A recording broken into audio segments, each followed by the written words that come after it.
नाटी दुल्हन। मयंक की बीवी नेहा की हाइट बहुत ही कम थी। वो इतनी नाटी थी कि लोग उसका कई बार मजाक बना देते। अरे नेहा, तेरे लिए तो मुझे किचन में टेबल रखना पड़ेगा।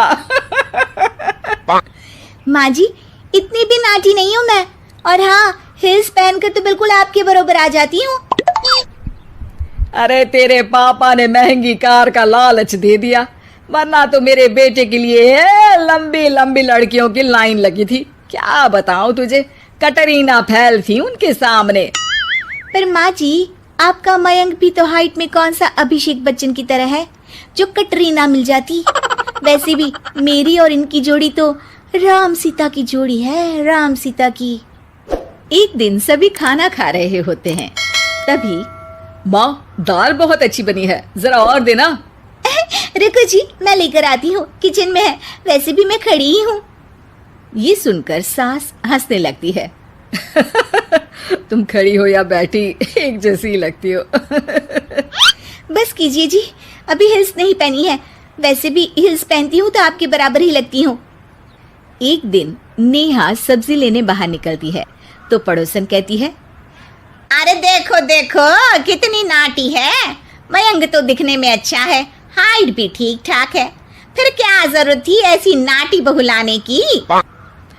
दहेज बहन, दहेज। अंधे हो गए थे पैसों के पीछे, अब करे जगह साई। दोनों की बात नेहा सुन लेती है और उसे बहुत गुस्सा आ जाता है।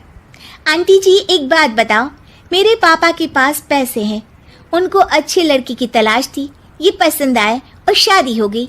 इसमें मेरा क्या कसूर है जो आप लोग मुझे सुना रही हैं? अरे नहीं नहीं नेहा, हम तो तेरी सास की बात कर रहे थे कि कितनी लालची औरत है। देखिए, वो लालची नहीं है। हाँ, उनकी कुछ शौक है जो वो अपने बेटे से पूरा करवाना चाहती है। और देखा जाए तो उसमें उनकी गलती भी क्या है भला। अगर इन्होंने मुझसे शादी की है तो जरूर कुछ न कुछ तो अच्छाई नजर आई होगी ना। और अब ना तो मैं आपकी बहू हूँ और ना ही आपके रिश्तेदारों को मुझसे मिलना है। फिर ये बात समझ नहीं आई कि आप इतना परेशान क्यों हो रही हैं। ये बोलकर नेहा वहां से निकल जाती है। नेहा, चलो तैयार हो जाओ, हम लोगों को एक पार्टी में जाना है। नेहा तैयार होकर पार्टी में जाती है, जहां मयंक का दोस्त उससे कहता है, अरे मयंक, तू लकी है यार, तेरी बीवी की हाइट इतनी कम है कि तुझे बच्चे की जरूरत ही नहीं है, भाभी ही बच्ची जैसी है। और मयंक, मेरी बीवी इतनी कम हाइट की हो ना तो मैं तो घर से बाहर ही ना निकलूं, कहीं फुदक कर चली गई तो लेने के देने पड़ जाएंगे। सभी नेहा पर हंसने लगते हैं। तभी पार्टी की जगह पर आग लग जाती है। अरे भागो यहाँ से, जल्दी करो, निकलो यहाँ से। अरे लेकिन बाहर के दरवाजे पर ही आग है, अब कैसे बाहर निकलेंगे? कोई रास्ता भी नहीं है। अरे रास्ता है ना, अगर कोई इस खिड़की से बाहर निकलकर अगर सामने के दरवाजे में आग को बुझा दे तो सब निकल सकते हैं। तभी नेहा उस छोटे से जरोखे से बाहर निकलकर आग को बुझा देती है। अरे वाह, भाभी जी ने तो आज हम सबको बचा लिया। वाह भाई वाह, बीवी हो तो ऐसी, अपने पति ही नहीं बल्कि यहाँ मौजूद सभी की जान बचा ली है इसने। भाई मयंक, माफ कर देना, तेरी बीवी तो सच में कमाल है। मुझे ये बात पता है और मुझे मेरी बीवी पर गर्व है।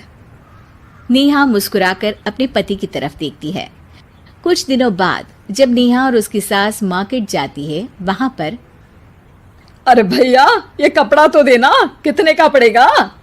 माता जी, ये तो बहुत महंगा कपड़ा है, लेकिन अब बस सिर्फ 2 मीटर ही बचा है। मेरे तो किसी काम का है नहीं ये टुकड़ा, तो आप 100 रुपया ही दे दीजिए। अरे भैया, तो मैं क्या करूंगी इस टुकड़े का, लेकिन वैसे है बड़ा ही सुंदर। तभी नेहा बोल पड़ती है, इसमें तो मेरी पूरी ड्रेस बन जाएगी। ये कहकर वो कपड़ा ले लेती है। अगले दिन नेहा वो ड्रेस पहनकर सास के सामने आती है। अरे वाह नेहा, ये ड्रेस तो बहुत ही सुंदर लग रही है, बड़ी महंगी होगी ना? अरे कपड़ा तो मैंने ही पसंद किया था, बस पूरा नहीं था तो इसने ले लिया। सिर्फ 200 रुपये की ड्रेस है ये पूरी। देखो माँ जी, नाटी होने का भी कम फायदा नहीं है। जैसे तैसे दिन कट रहे थे। सास और पड़ोसियों के मजाक बनाने का सिलसिला चल ही रहा था कि एक दिन मोहल्ले से जोर जोर से आवाज आती है, हाय रे मैं मर गई, भगवान मैं क्या करूं। अरे क्या हुआ? देखते हैं तो सभी एक हॉल के सामने भीड़ लगाकर खड़े हैं। मेरा बेटा प्रिंस गड्ढे में गिर गया है। पड़ोसन जोर जोर से रोने लगती है कि तभी वहां नेहा आ जाती है। रोइए मत, मैं प्रिंस को लेकर आती हूँ। ये बोलकर नाटी सी पतली सी नेहा गड्ढे में घुसकर बच्ची को बाहर ले आती है। अब क्या था, एक बार फिर नेहा के लिए पूरा मोहल्ला तालियां बजाता है। मुझे माफ कर दो नेहा, मैंने तुम्हारी हाइट का कितना मजाक उड़ाया था। कोई बात नहीं मौसी, प्रिंस ठीक है, ये बात है। अब वो दिन आता है जब सास नेहा की तारीफ करती है। वाह बहू वाह, तेरी तारीफें सुन सुनकर तो मैं खुश हो गई। आज तो तूने ये साबित कर दिया कि समाज में इंसान अपने रंग रूप और लंबाई चौड़ाई से नहीं बल्कि साहस और हौसले से काबिल कहलाता है। मुझे माफ कर देना बेटा।